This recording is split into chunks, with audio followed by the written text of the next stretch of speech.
Assalamualaikum warahmatullahi wabarakatuh. Perkenalkan, saya Fadila Rahmania dari kelas 1A, jurusan Pendidikan Matematika, Universitas Muhammadiyah Dr. Hamka. Pada kesempatan kali ini saya akan menjelaskan tentang sejarah aljabar. Topik bahasan yang akan kita bahas pada tema kali ini adalah pengertian aljabar, asal-usul aljabar, tokoh-tokoh aljabar, penerapan aljabar, dan terakhir ada manfaat aljabar. Pengertian aljabar. Secara bahasa, aljabar berasal dari bahasa Arab al-jabr, yang berarti pertemuan, hubungan, atau perampungan. Adalah cabang matematika yang dapat dicirikan sebagai generalisasi dan perpanjangan aritmatika. Aljabar juga merupakan nama sebuah struktur aljabar abstrak, yaitu aljabar dalam sebuah bidang. Secara istilah, aljabar adalah cabang matematika yang mempelajari struktur, hubungan, dan kuantitas. Untuk mempelajari hal-hal ini, dalam aljabar digunakan simbol, biasanya berupa huruf, untuk merepresentasikan bilangan secara umum sebagai sarana penyederhanaan dan alat bantu memecahkan masalah. Contohnya, X mewakili bilangan yang diketahui dan Y bilangan yang ingin diketahui. Kemudian ada asal-usul aljabar. Dalam sejarah, aljabar berkembang dengan 3 tahapan, yaitu tahapan pertama tahap retorikal, the rhetorical stage. Tahapan ini ditandai dengan digunakannya bahasa sehari-hari untuk menyelesaikan permasalahan tertentu, dan belum digunakannya simbol untuk mewakili sesuatu yang tidak diketahui. Yang kedua adalah tahapan syncopated aljabar. Tahapan ini muncul sejak dikenalkannya penggunaan simbol dan berupa huruf terkait dengan pernyataan aljabar. Yang ketiga, tahapan inovasi Veita atau simbolik. Tahapan ini menggunakan tahapan krusial dalam perkembangan simbolisasi aljabar, yakni aljabar simbol.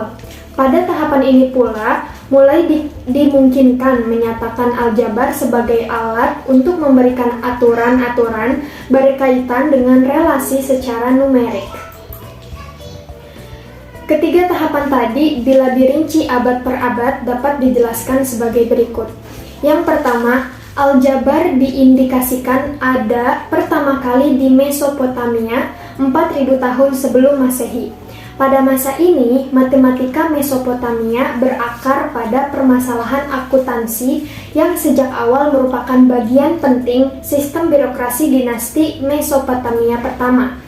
Model inilah pada akhirnya berkembang menjadi aljabar di Babilonia tahun 2000 sampai 1700 sebelum Masehi. Yang kedua, aljabar selanjutnya ditemukan di Mesir tahun 1550 sebelum Masehi. Tulisan Rin Mathematical Papyrus atau lebih dikenal dengan Ahmose Papyrus merupakan tulisan yang sangat terkenal pada masa ini.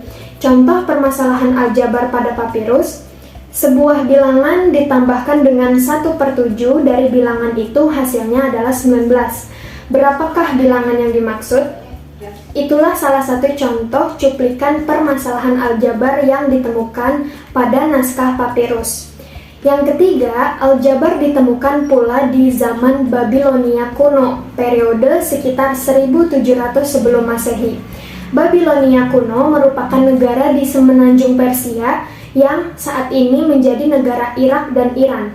Pada masa ini ditemukan lebih banyak bukti prasasti, bebatuan, sehingga peninggalannya masih ada hingga sekarang. Beberapa permasalahan yang tertulis diantaranya adalah X kuadrat ditambah X sama dengan 3/4 dan X kuadrat dikurang X sama dengan 870.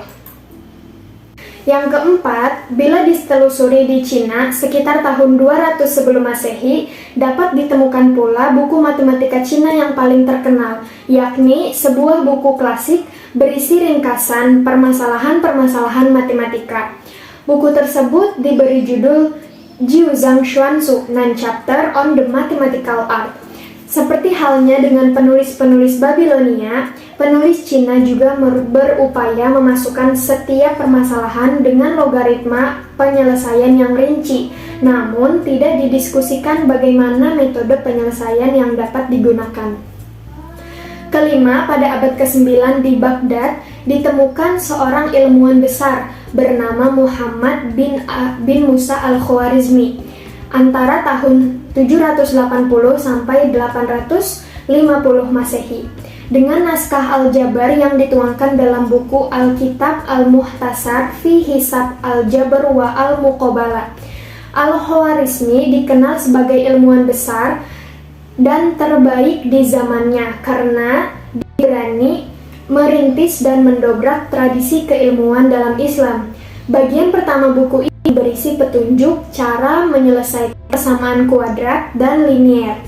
Dalam membantu Al-Khwarizmi, maka didapatkan aturan-aturan pada Al-Jabr dan Al-Muqabalah yang merujuk pada prosedur baku penyelesaian persamaan. Al-Jabr berarti operasi memindahkan suatu kuantitas atau bilangan dari satu ruas ke ruas lainnya dengan cara mengurangi kuantitas atau bilangan itu. Sementara Al-Muqabalah merujuk pada pengurangan suku-suku positif dengan mengurangi bilangan yang sama kedua ruas persamaan.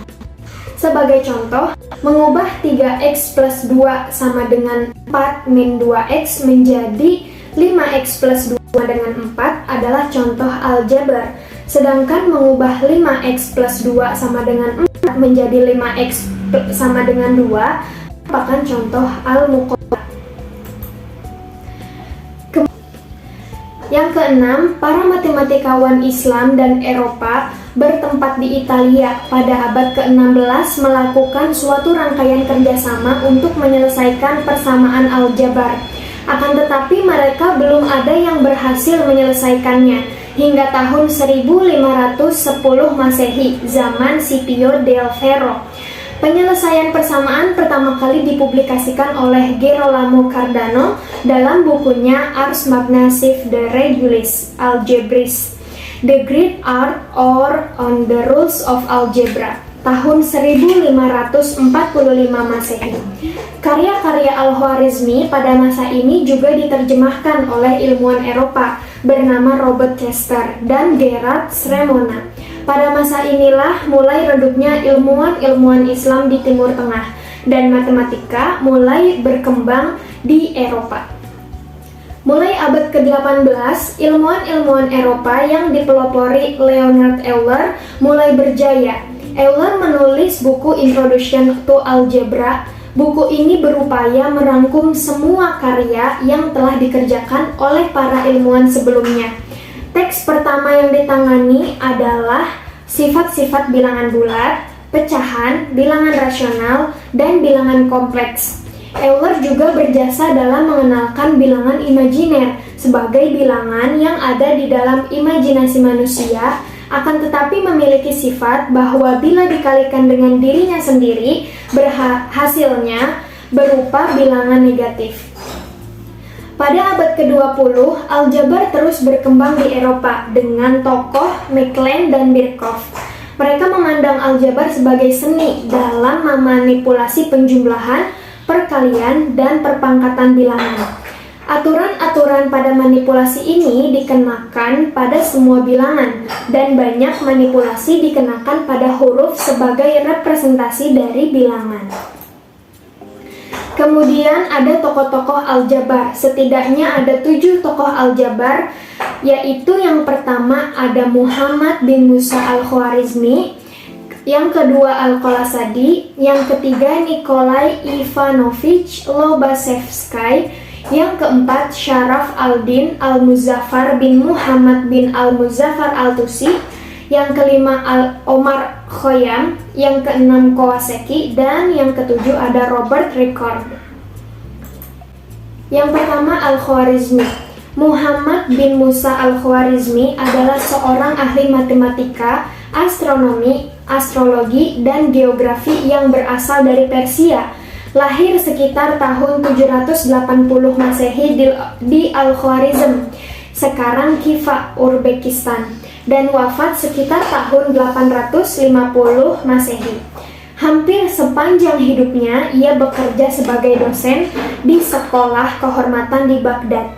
Ia adalah orang yang pertama kali mencetuskan aljabar dalam bukunya dengan judul Alkitab Al-Jabr wa Al-Muqabalah. Kitab ini merupakan karya yang sangat monumental pada abad ke-9 Masehi.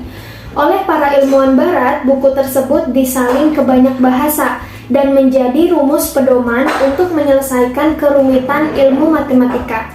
Hingga hari ini, studi kesarjanaan yang membahas tentang filsafat dan sejarah matematika banyak menjadikan kitab tersebut sebagai rujukan utama. Yang kedua, Al-Qolasadi. Al-Qolasadi dalam mengembangkan matematika sungguh sangat tak ternilai. Ia adalah sang matematikus muslim di abad ke-15. Kalau tanpa dia, boleh jadi dunia tidak mengenal simbol-simbol ilmu hitung. Sejarah mencatat Al-Qolasadi merupakan salah seorang matematikus muslim yang berjasa memperkenalkan simbol-simbol aljabar. Simbol-simbol tersebut pertama kali dikembangkan pada abad ke-14 oleh Ibnu Albana. Kemudian pada abad ke-15 dikembangkan oleh Al-Qolasadi. Al-Qolasadi memperkenalkan simbol-simbol matematika dengan menggunakan karakter dari alfabet Arab. Ia menggunakan wa yang berarti dan untuk penambahan.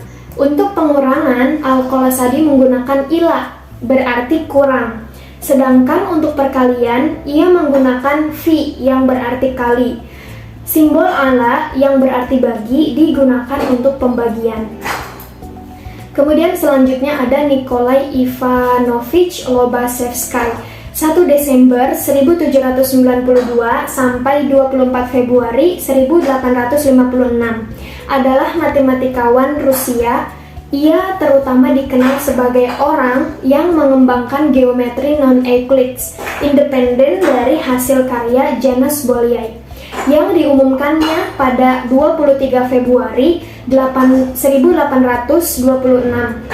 serta metode hampiran akar persamaan aljabar yang dikenal dengan nama metode Dandelin-Greff. Selanjutnya ada Umar Khayyam. Ilmuwan yang berasal dari Persia ini membangun aljabar geometri dan menemukan bentuk umum geometri dari persamaan kubik. Yang selanjutnya ada Kawasaki, ilmuwan yang berasal dari Jepang pada abad ke-17. Ia mengembangkan tentang determinan.